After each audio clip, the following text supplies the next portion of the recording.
y'all, Maggie McGaw here. Today I'm going to be restoring these 5 mid-century modern chairs. I'm really hoping to not paint them. I know I'm going to get so much hate if I do. I somehow snagged these for $1 each at a yard sale. So I'm really excited to see how much money I can make from these and how they end up looking. Let's get started.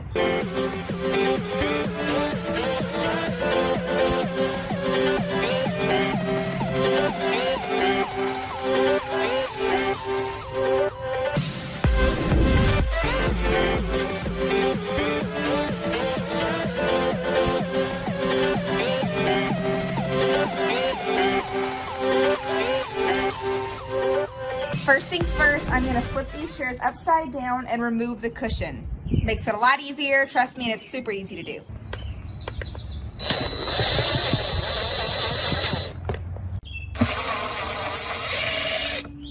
I call this my section mask. So I'm going to wear this and I'm going to use my sander, my orbital sander. It's got a 120 grit on it to sand down this piece. I'm going to show you the process and what it looks like afterwards.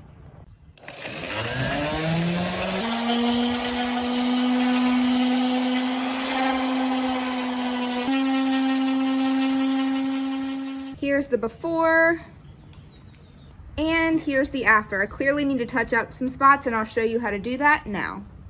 When it comes time to hit those spots your sander couldn't reach, for instance, down here we have one, over here on the backs, we have a lot of areas. I just get my orbital sandpaper and fold it in half, because you can go in all sorts of different directions.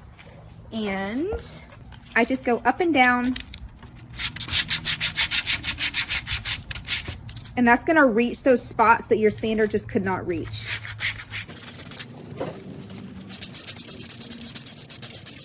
Now that it's nice and toasty out here, I have finished sanding everything and I am just using polyacrylic. I didn't really want to seal it because it will slightly darken the wood. However, as you can see, this is sealed, this is not. It did darken it a little bit, but if you don't protect it, then it can stain. If somebody uses this at their dining room and spills food or drink on it, it will stain the wood and mess up the wood. So it's worth it to slightly darken it. I am just using polyacrylic right here and a sponge brush, dipping it in there, and then just rubbing it all over the piece. We're gonna do this on every single part of the chairs. Now it's time for reupholstery. I've never done this before, but I'm figuring it out as I go, and I'm gonna show you the steps that I'm figuring out as I go. I am laying my cushion upside down. I'm actually gonna leave this on because it's not in terrible shape, and it adds a little bit more cushion or padding. So I am just going to get a pin and trace around. I'm not even gonna measure it because as you can see, it wasn't perfectly done before either. And then I'm going to cut.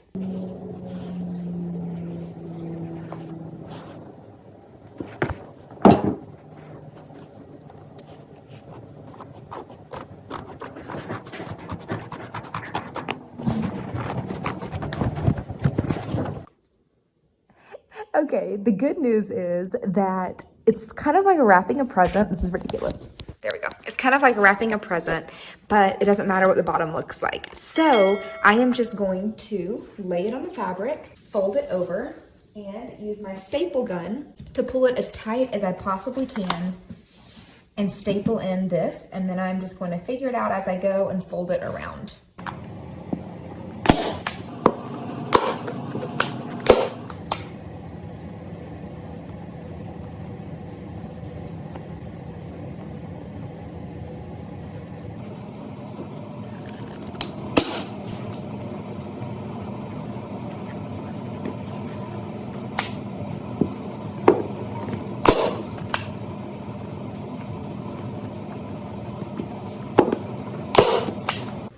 The bottom's not perfect, but no one's gonna see it, and I can always trim these pieces. Now you ready to see it? Ta-da! Clearly we have a husky in the house, but looks a lot better. All right, next I am going to get the screws back out and re-drill them into the seat. The holes that are already there should work. And let's go ahead and put it in.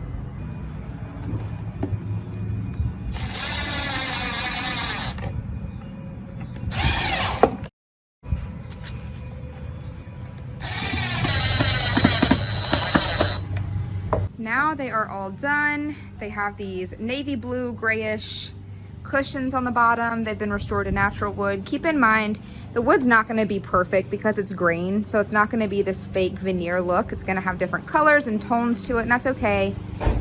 Hopefully this was helpful. If you have any questions, feel free to drop them in the comments. Please don't forget to subscribe. Have a great day.